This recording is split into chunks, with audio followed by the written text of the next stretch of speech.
परम धाम परम ब्रह्म परेशं परमेश्वरं विघ्नविघ्नकरं शान्तं पुष्टं कान्तमनन्तकं सुरासुरेन्द्रैः सिद्धैन्द्रैः स्तुतं स्तौमि परात्परं सुरपद्मदिनेशं च गणेशं मङ्गलायनं वसुदेवसुतं देवं कंसचाणूरमर्दनं देवकी परमानन्दं कृष्णं वन्दे जगद्गुरुं यं ब्रह्मा वरुणेन्द्ररुद्रमरुतस्तुवन्ति दिव्यैस्तवैः वेदे साङ्गपदक्रमोपनिषदे गायन्ति यस्सामगाः ध्यानावस्थिततद्गतेन मनसा पश्यन्ति यं योगिनो यस्तानं न विदुसुरासुरगणा देवाय तस्मै नमः आदो देवकी देवगर्भजननं गोपीगृहे वर्धनं मायापूतनजीवतापहरणं गोवर्धनोद्धारणं कंसच्छेदनकौरवादिहननं कुन्तीसुतापालनम् एतद्भागवतपुराणकथितं श्रीकृष्णलीलामृतं सच्चिदानन्दरूपाय विश्वोत्पत्त्यादिहेतवे तापत्रयविनाशाय श्रीकृष्णाय वयं नुमः। श्रीकृष्ण गोविंद हरे मुरारी हे नाथ नारायण वासुदेव श्रीकृष्ण गोविंद हरे मुरारी हे नाथ नारायण वासुदेव श्रीकृष्ण गोविंद हरे मुरारी हे नाथ नारायण वासुदेव श्रीकृष्ण गोविंद हरे मुरारी हे नाथ नारायण वासुदेव। श्रीकृष्ण भगवान की जय।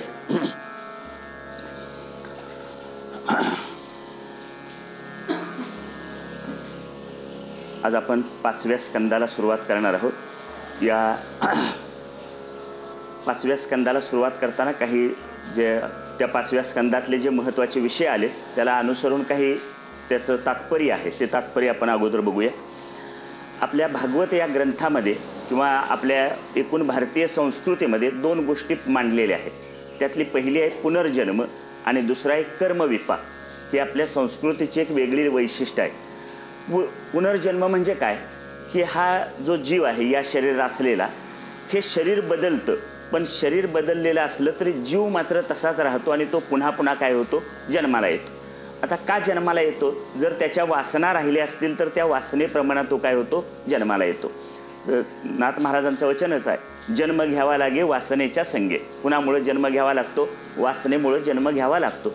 अशा वासना जर असतील तर आपल्याकडे पुनर्जन्म चालू राहतो आणि जर या वासना निघून गेल्या आणि आपण निर्वासन झालो तर मात्र मोक्ष मिळाला। म्हणजे मोक्ष मिळणं याचाच अर्थ निर्वासन होणं।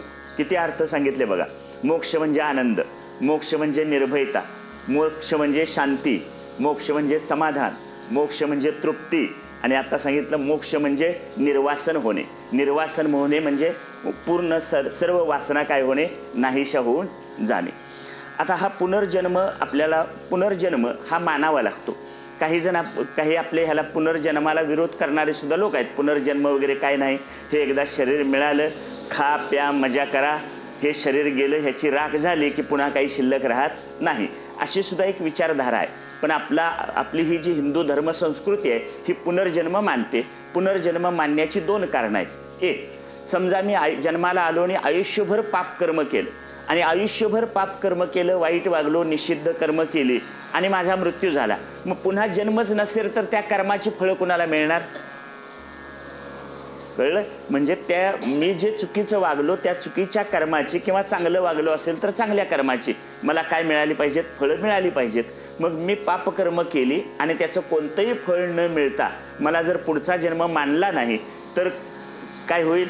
पापकर्म केलं किंवा चांगली कर्म केली पण त्याचं फळ मिळालं नाही असं होईल। त्याला शास्त्रातला शब्द आहे अकृताभ्यागम। अकृताभ्याग म्हणजे पापकर्म केलं पण त्याचं काही फळ मिळालं नाही। दुसरं असं म्हणतात की पुनर्जन्माचा जर सिद्धांत नाही मांडला तर आत्ताच्या जीवनात माझ्या वाट्याला जे दुःख येतं किंवा जो त्रास होतो तो मी पापकर्म न करता सुद्धा मला भोगावा लागतो असं म्हणावं लागेल। दोन्हीतला फरक कळला? पापकर्म केली आणि मृत्यू झाला, पण पुढचा जन्म नसल्यामुळं त्याची काही फळं भोगावी लागली नाहीत. ह्याला कुठला दोष म्हणायचं? कृतप्रनाश. कृतप्रनाश म्हणजे पाप केलं पण त्याचं फळ भोगावं लागलं नाही. आणि दुसरं अकृताभ्यागम. अकृताभ्यागम म्हणजे काय? आत्ताच्या जीवनात आज तुम्हाला आम्हाला सगळ्यांना काही दुःख भोगावी लागतात, काही त्रास होतात, आपल्या जीवनात अचानक काही दुर्घटना घडतात. आणि मग दुर्घटना घडल्या की आपण म्हणतो मी कुणाच्या झोपेत सुद्धा, कुणाच्या स्वप्नात सुद्धा मी कुणाच्या वाळल्या पाचोळ्यावर पाय ठेवला नाही, म्हणजे मी कुणाला त्रास दिला नाही. मग माझ्या वाट्याला हे दुःख का? याचं काय उत्तर देणार? याचा अर्थ असा होतो की पाप कर्म केलं आणि त्याचं फळ भोगावं लागलं नाही, आणि पाप कर्म न करता सुद्धा मात्र आमच्या वाट्याला काय आलं? दुःख आलं. हे दोष येऊ नयेत म्हणून काय मानावं लागतं? पुनर्जन्म मानावा लागतो. 2 शब्द लक्षात ठेवा. पहिला शब्द सांगितला पुनर्जन्म. पुनर्जन्म म्हणजे काय? जीव मृत्यू पावल्यावर संपत नाही, तर त्याला त्याच्या त्याच्या पाप पुण्यानुसार जन्म येतो. देह बदलत राहतो, जीव मात्र तोच राहतो. देह बदलत राहतो, जीव मात्र तोच राहतो. आणि पुनर्जन्म जर मानला नाही तर येणारे 2 दोष सांगितले. आयुष्यभर पाप कर्म केली पण नंतर जन्म नसेल तर कर्म करून सुद्धा फळ भोगावं लागलं नाही, याला म्हणायचं कृतप्रनाश. आणि दुसरं अकृताभ्यागम म्हणजे पुनर्जन्माचा सिद्धांत मानला नाही तर पाप कर्म न करता सुद्धा दुःख भोगावं लागतं असं म्हणावं लागेल. आणि एक दुसरी संकल्पना आहे कर्मविपाक. कर्मविपाक म्हणजे काय? आपण कर्तृत्वाच्या भावनेनं, म्हणजे मी केलं, मी केलं, मी केलं, माझ्याशिवाय दुसरं कोणी केलं नसतं, या कर्तृत्वाचा अहंकार धरून जी कर्म केली जातात ती कर्म आपल्याला तशीच फळं देतात. आपल्या व्यवहारातला नियम आहे, पेरावे ते उगवते. भात पेरले तर भात उगवतात, गहू पेरले तर गहू उगवतात. तुम्ही जर सत्कर्म पेरली तर तुमच्या काय उगवेल? सत्कर्म उगवणार. तुम्ही पापकर्म पेरली तर काय उगवणार? पापकर्म उगवणार. बरोबर? याचा अर्थ आपण जे पेरतो ते उगवतं, म्हणजे आपण दुसऱ्यासाठी जे करतो, जे दुसऱ्यासाठी करतो ते फिरून आपल्याकडं येतं. एक गोष्ट सांगतो, जरा झोपीची वेळ आहे म्हणून गोष्ट सांगतो, म्हणजे झोप आली असेल तर जाऊन टाकेल. चला. एक वडील होते, म्हातारे झालेले वडील होते. त्याचा एक तरुण मुलगा, त्या आजोबांची पत्नी वारलेली होती. मुलगा, सून, त्यांचा एक नातू आणि वडील, अशा 4घांचं कुटुंब होतं. आता हे जे वडील होते म्हणजे ते म्हातारे झालेले, एकदा त्यांचा मुलगा त्याला म्हणाला की म्हणजे नवरा बायको आणि मूल. मग आता तरुणांच्या संसारात म्हाताऱ्याची थोडी काय होते? अडचणच होते. मग आता अडचण काही दिवस पत्नी गेल्यानंतर त्यांनी म्हाताऱ्याला सांभाळलं खरं, पण नंतर त्या सुनेला काय त्यांचं ते सहन होईना. म्हणजे आजोबांचं वागणं काय असेल, त्यांची काय अडचण असेल ती, किंवा ते चांगले वागत असतील पण त्यांना त्यांची अडचणमध्ये नको असेल. मग वडिलांनी, त्या मुलग्याने एक दिवस ठरवलं की मी असं करतो, वडिलांना वृद्धाश्रमात नेऊन ठेवतो. आणि हा आपला बेत त्यांनी बायकोला सांगितला. मग ती म्हणाली, बरं झालं, मी आजपर्यंत देवाचं जे काही केलं त्याचं मला चांगलं फळ मिळालं.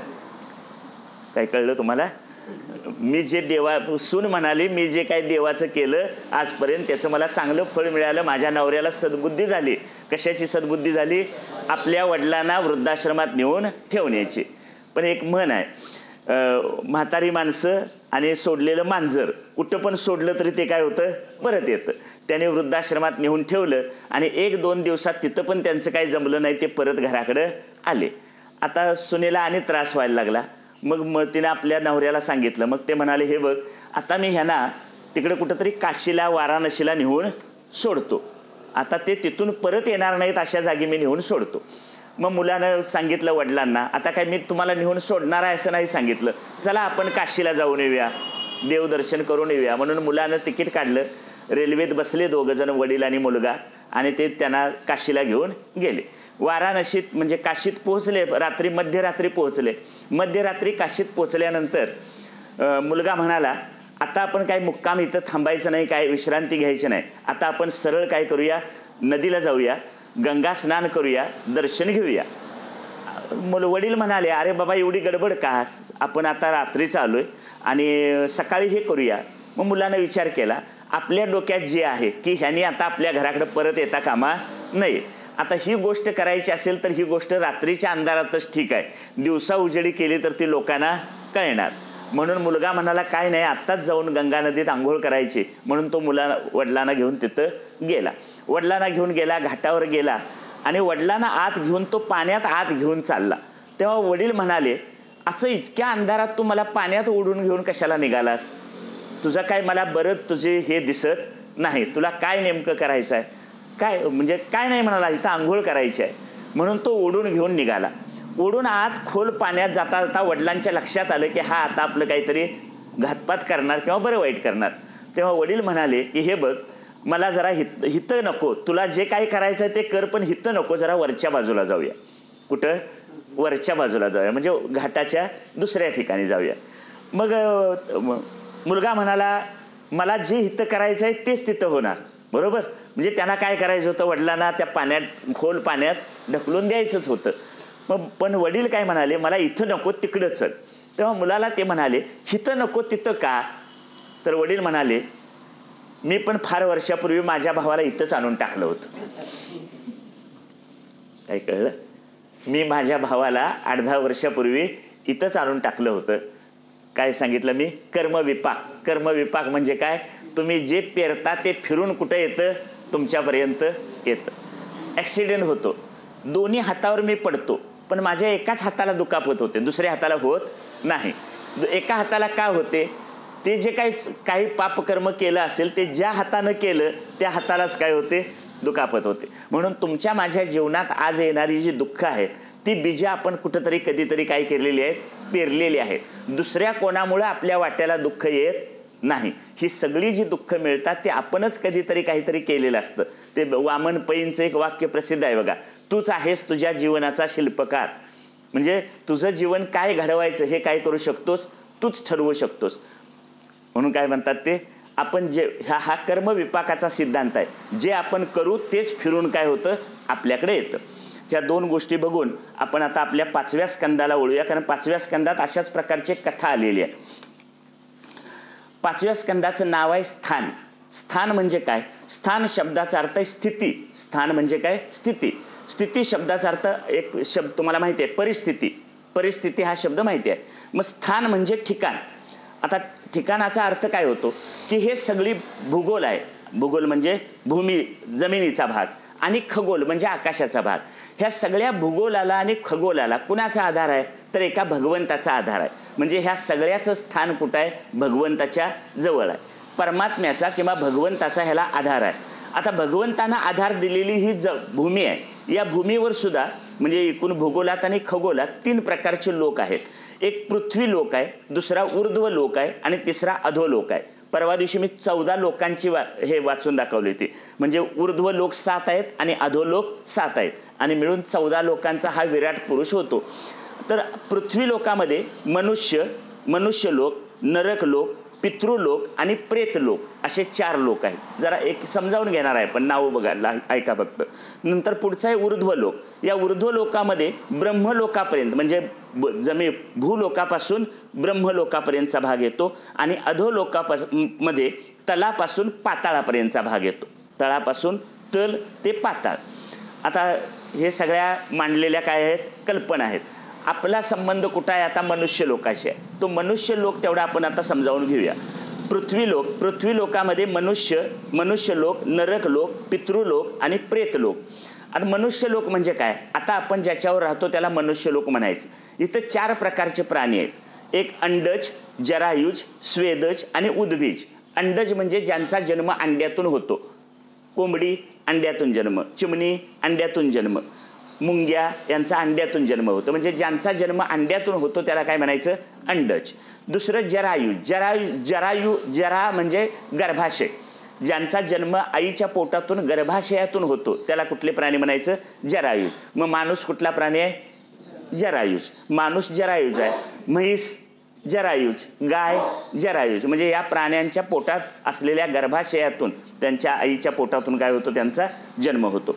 स्वेद म्हणजे घामातून जन्माला येणारे. ढेकून घामातून जन्माला येतात. उवा, लिका यांचा जन्म कशातून होतो? घामातून होतो. आणि चौथा आहे उद्भिज म्हणजे आपल्या आजूबाजूला दिसणाऱ्या सगळ्या वनस्पती. या वनस्पतींचा जन्म पृथ्वीतून किंवा पृथ्वीवर असलेल्या मातीतून होतो. म्हणून त्याला काय म्हणायचं, उद्बीज. म्हणजे 4 प्रकारचे प्राणी आपल्याकडे आहेत या पृथ्वी मनुष्य लोकामध्ये, अंडज, जरायुज, स्वेदज आणि उद्बीज. त्यानंतर पुढचा एक लोक आहे तो नरक लोक. काल आपण विचार करताना म्हटलं होतं नरक लोकाबद्दल. नरक लोकामध्ये आपली धुलाई केली जाते, पण ती धुलाई वॉशिंग मशीनमधली जशी कपड्याची धुलाई असते तशी धुलाई म्हणजे आपल्या सगळी जी आपल्याकडून पापकर्म घडली असतील त्या पापकर्माबद्दलचं आपल्याला दुःख भोगावं लागतं आणि ते दुःख भोगून आपली सगळी पापं भोगून झाली की पुन्हा आपल्याला काय करावं लागतं, जन्माला यावं लागतं. आता हा जो नरक लोक आहे तो वास्तविक कुठं स्वर्ग आणि नरक बघायची गरज नाही. मी तुम्हाला काल म्हटलं होतं स्वर्ग आणि नरक म्हणजे काय, आपण एखादं चांगलं काम केलं, सत्कर्म केलं तर या सत्कर्मामुळे मनाला मिळणारा समाधान, आनंद म्हणजे स्वर्ग. एखादं चुकीचं कर्म केलं त्यामुळे मनाला वाटणारी अस्वस्थता, वेदना, यालाच काय म्हणायचं, नरक. आता इथं कुठं नरक आहे, पृथ्वीवर सुद्धा आपण जिथं राहतो तिथं सुद्धा काय आहे, नरक आहे. उदाहरणार्थ मी काल म्हटलं होतं, मला किती वेळा जन्मायावे किती व्हावे फजित. माझ्या जर वासना पूर्णपणे गेल्या नाहीत तर मला पुन्हा पुन्हा काय करावा लागतो, जन्म घ्यावा लागतो. मग जन्म कुठं घ्यावा लागेल, एक अंडज म्हणजे अंड्यातून जन्माला यावं लागेल, जरायुज म्हणजे गर्भाशयातून जन्माला यावं लागेल, स्वेदज म्हणजे कामातून जन्म होईल आणि उद्बीज म्हणजे वनस्पतीच्या रूपात सुद्धा काय होईल, माझा जन्म होईल. म्हणजे अशा प्रकारानं मला जन्माला यावं लागतं. समजा आता मी माणूस म्हणून जन्माला आलो, माणूस म्हणून मी माझ्या आईच्या पोटातून जन्माला आलो. याच्यात 2 भाग असतात, पुरुषाकडून येणारं वीर्य आणि स्त्रीकडून येणारं रज. रज आणि वीर्य यामधून मानव जन्म येतो. पण दोघांच्याकडून जे तत्व येतात ती दोन्ही तत्व शुद्ध आहेत काय, पवित्र आहेत काय? मी बोलायला लागलोय तुमच्याशी, तुम्ही बोला. ही पवित्र आहेत काय? पुरुषाकडून येणारं तत्व आणि स्त्रीकडून येणारं तत्व ही दोन्ही तत्व कसे नाहीत, पवित्र नाहीत, अपवित्र आहेत. आणि त्यात असलेली अपवित्रता हा काय आहे, नरक आहे. मग आईच्या गर्भाशयातून माझा जन्म होतो. ज्या गर्भाशयात जीव राहतो तिथं काय चांगलं आहे, ज्या गर्भाशयात जीव राहतो तिथं काय चांगलं आहे सांगा. 9 महिने जीव आतल्या उष्णतेनं उकडत असतो, बरोबर. आई जे काय आवडीनिवडीचं बरं वाईट खाईल ते त्याला काय करावं लागतं, आईला तिखट तेलकट सहन होईल पण आतल्या बाळाला ते सहन होत नाही. पण आईनं जे खाल्लेलं असतं त्याचा त्रास मात्र त्याला काय करावा लागतो, भोगावा लागतो. म्हणजे नरक कुठं शोधायला बाहेर जायची गरज आहे का, नरक शोधायची काय गरज नाही. आपलं हे शरीर हाच काय आहे, नरक आहे. तुकाराम महाराज म्हणतात, शरीर दुःखाचे भांडार, शरीर दुर्गंधीची थार. शरीर दुःखाचे भांडार याचा अर्थ काय, आता तुमच्या माझ्या जीवनाला आपल्या जीवनात जे दुःख होतं, कंबर दुखते, पाय दुखतात, गुडघे दुखतात, डोळ्याने नीट दिसत नाही, हा जो त्रास होतो हा शरीराला होणारा काय आहे, त्रास आहे. मग आता हा शरीराला जो त्रास होतो तो त्रास आम्हाला का सुरू झाला, एखादा आजार पण होतं, जे काही दम्यासारखा आजार होतो, कॅन्सर सारखा आजार होतो, हे आजार माणसाच्या शरीर जाण्याबरोबरच बरे होतात, बरोबर. म्हणून काय म्हणतात तुकाराम महाराज, शरीर दुःखाचे भांडार, शरीर दुर्गंधीची थार. शरीर दुर्गंधीची थार. कितीही शुद्ध पाणी प्या त्याचं रूपांतर दुर्गंधित होतं. कितीही शुद्ध सात्विक अन्न खावा, भारीतल्या तांदळाचा भात, त्याच्यावर तूप, त्याच्यावर वरण घेऊन खावा, कितीही शुद्ध अन्न खाल्लं तरी सुद्धा त्याचं रूपांतर कशात होतं, दुर्गंधित होतं, घाणीत होतं. कितीही शुद्ध पाणी प्यालात, मी ऐकलं परवा, तो क्रिकेटर विराट कोहली आहे ना, तो म्हणे 600 रुपये लिटरचं पाणी पितो, असं ऐकिवात आहे माझ्या. किती क्रिकेटपटू विराट कोहली 600 रुपये लिटरचं पाणी पितो, म्हणून त्याची तब्येत काय आहे, चांगली आहे. आम्हाला आमच्या पाण्याचा काही विचारच करायला नको, ते किती लिटरने कसा काय भाग नाही. पण सांगण्याचं तात्पर्य काय, कितीही शुद्ध पाणी तुम्ही प्यालात तरी त्याचं रूपांतर कशात होतं, दुर्गंधित होतं. कितीही शुद्ध सात्विक अन्न खाल्लं तरी त्याचं रूपांतर दुर्गंधित होतं. याचा अर्थ हे मला मिळालेलं हे शरीर हाच काय आहे, नरक आहे. आणि ते ज्या गर्भाशयातून मी जन्माला येतो तिथं सुद्धा काय आहे, नरक आहे. शुकाचार्यांची एक कथा आहे, ती कथा या संदर्भाने आहे म्हणून सांगतो. शुकाचार्य किती वर्षे आईच्या पोटात होते, 12 वर्ष. 12 वर्षांनी त्यांचा जन्म झाला आणि जन्माला आल्याबरोबर ते लगेच तप करायला निघून गेले. मी काल म्हटलं, कुणीतरी एखादा ऋषीमुनी असे तप करायला लागले की इंद्राच्या पोटात दुखायला लागतं. का तर माझ्या इंद्रपदावर ते बसतील, माझी खुर्ची डळमळीत होईल. म्हणून इंद्रानं काय केलं, शुकाचार्यांचा तपोभंग करण्यासाठी एका रंभेला पाठवलं. तपभंग करण्यासाठी कोणाला पाठवलं, रंभेला पाठवलं. आता रंभा आली आणि शुकाचार्याने तिच्याकडे ढुंकून सुद्धा बघितलं नाही. तेव्हा रंभा त्यांच्याकडे जाऊन म्हणाले, हे शुका, तू तरुण आहेस, मी तरुण आहे, या तरुण वयात कसलं तप करतोस, त्यापेक्षा तू काय कर, माझ्याबरोबर गृहस्थाश्रम स्वीकार आणि गृहस्थाश्रमाचं सुख भोग. पण तिचं जे म्हणणं आहे ते काय शुकाचार्यांनी ऐकलं नाही. त्याने तिच्याकडे ढुंकून बघितलं नाही. उलट ते तिला म्हणाले, मी 12 वर्ष मी तुझ्याशी जे रंभा म्हणते माझ्याशी काय कर, लग्न कर आणि या गृहस्थाश्रमाचं सुख भोग. तेव्हा शुकाचार्य म्हणाले, तुझ्याशी लग्न करून गृहस्थाश्रमाचं म्हणजे शारीरिक सुख भोगण्यापेक्षा मी जे आता आहे तो कसा आहे, ठीक आहे. असं का, तर तुझ्या शरीरात काय आहे ते मला अगोदरपासूनच माहीत आहे. तुझ्या शरीरात काय आहे ते मला अगोदरपासून आहे, कारण मी 12 वर्षे माझ्या आईच्या शरीरात राहून आलो. तेव्हा रंभा म्हणाली, तुझ्या आईचं शरीर पंचमहाभूताने बनलेलं आहे, पण आमच्या अप्सरांचा देह पंचमहाभूताने बनत नाही. आमच्या अप्सरांचा देह शुद्ध दूध, शुद्ध कापूर आणि सुगंधी द्रव्य यांच्यापासून अप्सरांचा देह बनतो. त्यामुळे अप्सरांच्या देहाला घाम येत नाही, त्यामुळे अप्सरांच्या देहाला दुर्गंधी नसते. तेव्हा तू काय कर, माझ्याशी गृहस्थाश्रम स्वीकार. तेव्हा शुकाचार्याने दिलेलं उत्तर फार छान आहे. शुकाचार्य म्हणाले, हे बघ, तुझा देह इतका सुगंधी आणि शुद्ध तत्वापासून बनलेला असतो, हे जर मला अगोदरच माहीत असतं तर मी तुझ्याच पोटी जन्माला आलो असतो. काय कळलं?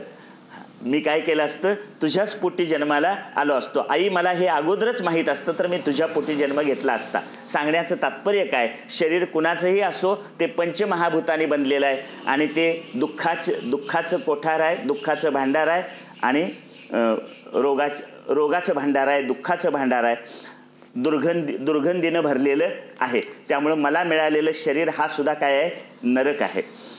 नंतर या शरीरात 3 गुण असतात, सत्वगुण, रजोगुण, तमोगुण. त्यापैकी जर तमोगुण वाढत राहिला तर तमोगुण हा सुद्धा एक प्रकारचा नरक आहे. तमोगुणाची लक्षणं काय आहेत, मला अज्ञान आहे, मला काही कळत नाही, हे तमोगुणाचं लक्षण आहे. सतत आळस येतो, झोप येते, हे तमोगुणाचं लक्षण आहे. अविचार करणं किंवा कुविचार करणं किंवा मानसिक वैचारिक अस्वच्छता असणं, विचारांचं प्रदूषण डोक्यात असणं, हा सुद्धा काय आहे, नरक आहे. पुढं तिसरा एक लोक सांगितला, पितृलोक किंवा पितरलोक. आता पितर आम्ही कुणाला पितर म्हणतो, माझे वडील, वडिलांचे वडील, त्यांच्या वडिलांचे वडील, ह्यांना आपण आजोबा पंजोबा ह्यांना काय म्हणतो, पितर म्हणतो. पण इथं संत त्यांना पितर म्हणत नाहीत.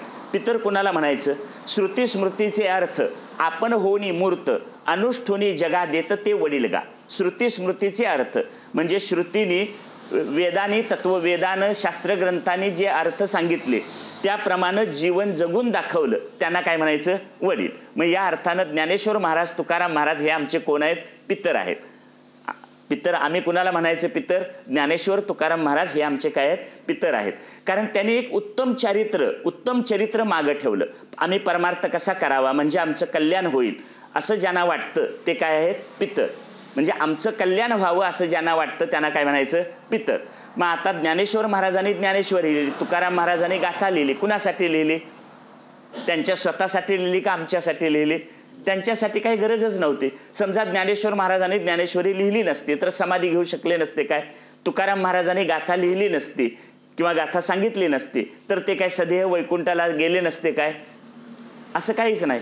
म्हणजे त्यांनी जे लिहून ठेवलं ते कुणासाठी ठेवलं, आमच्यासाठी. तुकाराम महाराज आपलं स्वतःचं वर्णन आपल्या स्वतःबद्दल सांगताना म्हणतात, आम्ही वैकुंठवासी आलो याच कारणासी, बोलिले जे ऋषी साच भावे वर्ताया. आम्ही कशासाठी आलो आहोत, श्रुती स्मृतीने, तत्व, गीता, भागवत या ग्रंथांनी जे सांगितलं त्याप्रमाणे जीवन जगता येतं आणि आपल्या जीवनाचं कल्याण करून घेता येतं, आपलं जीवन कृतार्थ करून घेता येतं, हे दाखवण्यासाठीच आम्ही आलेलो आहोत. बरोबर. म्हणजे संतांचे जे अवतार झालेत ते कशासाठी झालेत, आमच्यासाठी झालेत. आमच्या हिताचा त्यांनी विचार केला, आमच्या कल्याणाची त्यांनी काळजी केली. म्हणून संतांच्या बद्दल म्हणतात तुकाराम महाराज, काय सांगू या संतांचे उपकार मज निरंतर जागविती. किंवा जगाच्या कल्याणात संतांच्या विभूती, देह कष्टविती परोपकारे. म्हणजे आमच्या तरी बरं आहे की आम्ही ज्ञानेश्वर तुकाराम महाराज येऊन गेल्यानंतर जन्माला आलो. बरोबर. जर ते यायच्या अगोदर आम्ही जन्माला आलो असतो तर आम्हाला हा लाभ झाला नसता. म्हणजे ज्ञानेश्वर तुकाराम रामदास एकनाथ हे महान संत होऊन गेले आणि त्यानंतर आम्ही जन्माला आलो म्हणून आम्हाला हे सगळं कळू तरी शकलं. या अर्थानं सुद्धा आम्ही काय आहोत, भाग्यवान आहोत. म्हणून पितर लोक म्हणजे आपले वाडवडील बघायचे नाहीत, तर ज्यांनी आमच्यासाठी एक उत्तम चरित्र, परमार्थ कसा करावा याचं ज्ञान, आमचं कल्याण व्हावं अशा प्रकारचं ज्ञान ज्यांनी सांगून ठेवलं त्यांना काय म्हणायचं, पितर. या अर्थानं आत्ता थोडक्या भाषेत ज्ञानेश्वर, तुकाराम, रामदास, एकनाथ हे आमचे कोण आहेत, पितर आहेत. आता पुढचं एक सांगितलं, प्रेत लोक, प्रेत योनी. म्हणजे पहिल्या महात्म्य आपण बघितलं, भागवताचं महात्म्य बघितलं, त्याच्यात कथा सांगितली धुंदुकारीची. त्या धुंदुकारीला कुठली हे प्राप्त झाली होती, प्रेत योनी. म्हणजे आणि तो त्याच्या जीवनभर चुकीची कर्म करत राहिला, व्यभिचार करत राहिला, पाप करत राहिला आणि त्याच्यातच त्याचा मृत्यू झाला. त्यामुळे त्याला प्रेत योनी प्राप्त झाली होती. आणि अशी ही जी प्रेत योनी किंवा प्रेत लोक आहे, तो अदृश्य अशी चिंता आणि दुःख आपल्याला देतो. हे सगळं कशासाठी सांगितलं, ह्या सगळ्याची कल्पना या स्कंदामध्ये, हे सगळं स्थान ह्याच्यामध्ये या स्कंदात सांगितलंय, म्हणून त्याचं आपण वर्णन केलं.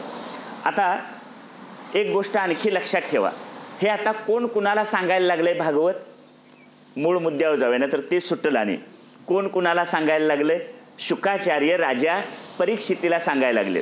राजा परीक्षितीला शाप मिळालाय की 7 दिवसात तुझा काय होईल, तक्षक सर्पाच्या दंशानं मृत्यू होईल. आज आपला कितवा दिवस आहे, 4था दिवस आहे, बरोबर. 4, 5, 6 आणि 7 म्हणजे आजपासून 4 दिवस राहिलेत. कशाला, शाप पूर्ण व्हायला. राजा परीक्षितेला जो शाप मिळालाय तो पूर्ण व्हायला 7 दिवस राहिलेत. म्हणजे 7 दिवसानंतर त्याचा मृत्यू होणार आहे. असा मरणासन्न असलेला परीक्षिती जीवाचं कान करून ऐकायला लागलाय. काय, भागवत ऐकतो आहे. कुणी सांगितलेलं, शुकाचार्यांनी सांगितलेलं. डोळ्यासमोर हे चित्र ठेवूनच तुम्ही पण ऐकायचं. कोण कुणाला सांगायला लागलंय, शुकाचार्य राजा परीक्षितीला सांगायला लागलेत. आणि त्या दोघांचं जे बोलणं चाललंय ते मी तुम्हाला सांगायला लागलो. कळलं, ही कॉमेंट्री आहे. त्यांची जे काही चर्चा चाललेली आहे ते एकमेकाला प्रश्न विचारतात आणि त्याची उत्तरं देतात.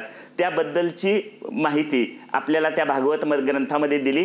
ती संस्कृतमध्ये आहे सगळं. आपण आपल्या सोप्या मराठी भाषेत त्याचं काय करतोय, चिंतन करतो आहोत. राजा परीक्षित शुकाचार्यांच्या चरणाजवळ बसून होता. तो म्हणाला, तुम्ही मला मनु आणि शत्रुपा यांचे 2 पुत्र प्रियवत आणि उत्तमपाद यापैकी उत्तमपाद राजाबद्दल सांगितलं. आता तुम्ही मला प्रियव्रताबद्दल सांगा. कुणाबद्दल सांगा, प्रियव्रताबद्दल सांगा. राजा प्रियव्रत हा महाभागवत होता. त्याला गृहस्थाश्रमाची आवड नव्हती. मग आपल्या मुलाला गृहस्थाश्रमाची आवड नाही हे काय त्या मनूला आवडलं नाही. मग मनू ब्रह्मदेवाकडे गेले आणि ब्रह्मदेवाला त्यांनी सांगितलं की काय करा, माझ्या मुलाला जरा ह्याला समजावून सांगा. काय कर म्हणून, बाबा लग्न कर, गृहस्थाश्रमी हो. आता आपल्याकडे सुद्धा एखादा मुलगा किंवा मुलगी लग्नाला तयार नसली तर आपण त्याच्या मित्राला, मित्राच्या वडिलांना, कुणाला तरी सांगून मुलांना काय करतो, या कामासाठी तयार करतो. तसंच त्याने ते स्वयंभू मनु ब्रह्मदेवाकडे गेले आणि त्याने प्रियव्रताची समजूत घालण्यास सांगितली की तू गृहस्थाश्रमाचा स्वीकार कर, लग्न कर. घरातली सगळी कर्म करत सुद्धा भगवंताची पूजा अर्चा करता येते, भगवंताची भक्ती करता येते. घरात राहून सुद्धा तू काम, क्रोध, लोभ या 6 विकारांना जिंकू शकतोस, असं सांगून त्याची समजूत काढली.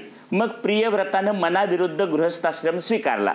म्हणजे त्याच्या मनात इच्छा नसताना त्यानं काय केलं, लग्न केलं. त्यानंतर तो श्रेष्ठ पुरुष झाला. त्यानं काय काय केलं, सप्तद्वीपांची निर्मिती केली, देश काळावर विजय मिळवला. त्याला 10 पुत्र झाले. त्याने भगवंताची भक्ती करीत राज्य केले, भगवंताची भक्ती करीत राज्य केले. आता कालपासून आपण बघतो आहोत ज्या ज्या राजांच्या कथा येतात आणि इथून पुढे सुद्धा पुढचे सगळे स्कंद संपेपर्यंत ज्या ज्या राजांच्या कथा येतात ते सगळेजण ठराविक काळापर्यंत संसार करतात आणि संसार नंतर काय करतात, त्याच्यातून ते बाहेर पडतात. म्हणजे काही काळ संसार केल्यानंतर त्यांना त्याच्याबद्दल वैराग्य निर्माण होतं आणि गृहस्थाश्रम सोडून ते वानप्रस्थाश्रमात जातात. त्याप्रमाणे हा जो प्रियव्रत आहे, हा प्रियव्रत हळूहळू प्रियव्रताला सुद्धा वैराग्य प्राप्त झालं आणि सर्वांचा त्याग करून तो वनात गेला. तिथं त्याला नारद मुनी भेटले. त्या नारदांच्याकडून त्यानं उपदेश ग्रहण केला आणि आपलं मन भगवंताकडे लावलं. प्रियव्रत निघून गेल्यानंतर त्या प्रियव्रताला जी 10 मुलं झाली होती त्यातला मोठ्या मुलग्याचं नाव होतं अग्निध्र. नाव काय, अग्निध्र. हा अग्निध्र राजा झाला प्रियव्रत गेल्यानंतर. अग्निध्रला 9 पुत्र झाले. आता त्या 9 पुत्रातला मोठा ज्येष्ठ पुत्र होता नाभी. हा नाभी राजा अतिशय उच्च चारित्र्यवान होता. त्याचा विवाह मेरुदेवीशी झाला.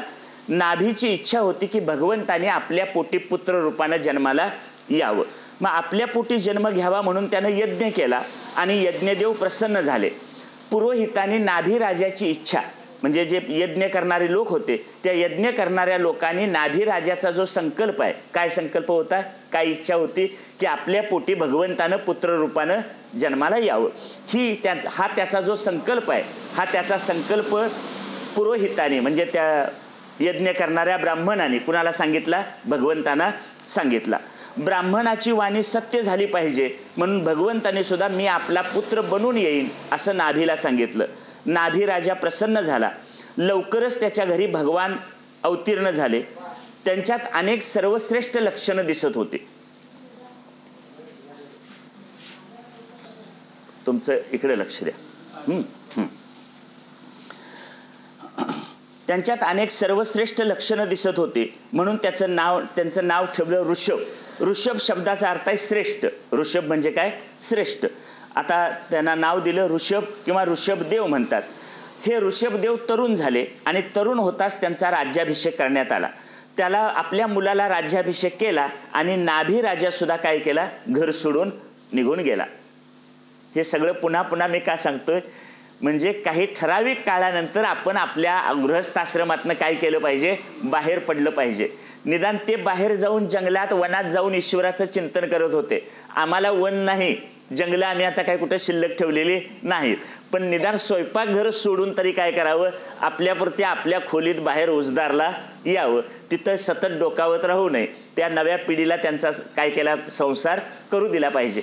आणि त्या नव्या पिढीला जर आपण संसार करू देऊ लागलो तर त्यांच्यात आपला अडथळा येणार नाही असं जर आपण राहिलो तर आपल्याला भगवंताचं चिंतन करायला वेळ मिळतो. पण आमची एक समजूत असते की पोरांना अजून काही कळत नाही, सगळं कळतंय ते कुणाला, मला कळतंय. त्यामुळं आपण प्रत्येक त्यांच्या कामात उपदेश देत राहतो, काहीतरी सांगत राहतो, मग ते वैतागतात. कारण आपला काळ वेगळा असतो, त्यांचा काळ वेगळा असतो. त्यांच्या काळातले प्रश्न वेगळे असतात, आपल्या काळात प्रश्न वेगळे होते. आम्ही त्यांच्याकडे बघताना आपल्या जुन्या काळात आपण जे दुःख कष्ट भोगलं ते बघतो आणि मग त्यांना काहीतरी सांगायला जातो. त्यांच्या डोक्यात ते काय आईवडिलांनी केलेले कष्ट येत नाहीत, त्यांच्या नव्या युगातले नवे प्रश्न असतात. त्यामुळं संघर्ष होतो आणि मग वृद्धाश्रमाची निर्मिती होते. मग अशा वृद्धाश्रमात घरातल्या मुलांनी आपल्याला वृद्धाश्रमात नेऊन सोडायच्या अगोदरच आपण त्यांच्या संसारातनं काय झालं पाहिजे, बाजूला झालं पाहिजे. आता नाभी राजानं सुद्धा घर सोडलं. नंतर वृषभदेवांचा विवाह झाला इंद्राची कन्या जयंतीशी आणि त्या वृषभदेवांना 100 पुत्र झाले. किती मुलगे झाले, 100. कथा किती वर्षापूर्वीची आहे, 5000 वर्षापूर्वीची. 100 पुत्र झाले. त्यातले 9 जण ज्ञानी झाले आणि बाकीचे जे सगळे होते ते कर्मठ झाले. आता ते 9 जे ज्ञानी योगी झाले त्यांची कथा 11व्या स्कंदात येणार आहे. त्या 9 जणांनी कोणता उपदेश केला किंवा त्यांनी परमार्थ काय सांगितला त्याची उत्तरं 11व्या स्कंदात येणार आहेत. त्याच्या अगोदर त्यातल्या एकाच कथानक आता इथं येतं, वृषभदेवाचं. आता वृषभदेवांनी आपल्या 100 पुत्रांना काही उपदेश केला. काय उपदेश केला त्यांनी, आपल्या 100 पुत्रांना त्यांनी सगळ्यांच्या समोर सांगितलं. म्हणजे चोरून मारून त्या आपल्याच मुलाला तेवढं जवळ घेऊन सांगितलं असं नाही. 100च्या 100 जणांना संपूर्ण समाजासमोर त्यांनी काय केला, उपदेश केला. काय सांगतात ते, की बाबांनो हे एक लक्षात ठेवा की हा देह केवळ भोग भोगण्यासाठी नाही, हा देह केवळ भोग भोगण्यासाठी नाही, तर काय करा, या देहानं निष्काम कर्म करावं आणि निष्काम उपासना करावी. त्यामुळं आपलं मन शुद्ध होतं. या शरीराचं काम केवळ कामवासना भोगणं हे नाही, तर ब्रह्मसुखाची प्राप्ती करून घेणं हे या शरीराचं काय आहे, मुख्य कर्तव्य आहे. त्यानंतर दुसरा उपदेश त्यांनी केला की महापुरुषांचा संग केला पाहिजे. माणसाचं शरीर मिळाल्यानंतर आपण सत्संग केला पाहिजे, सत्संग केला पाहिजे, महापुरुषांचा संग केला पाहिजे. कारण महापुरुषांची संगत करणं, संतांची संगत करणं हे मोक्षाचं द्वार आहे. भगवद्गीतेत ते उपदेश सांगितलाय, तद्विद्धी प्रणिपातेन परिप्रश्नेन सेवया उपदेशंती ते ज्ञानम. संतांच्या जवळ जा, श्री गुरूंच्या जवळ जा, म्हणजे ते तुला काय करतील, उपदेश करतील. आणि श्री गुरूंच्या जवळ जाऊन काय करावं, काया वाचा मनानं त्यांची सेवा करावी, त्यांना नमस्कार करावा.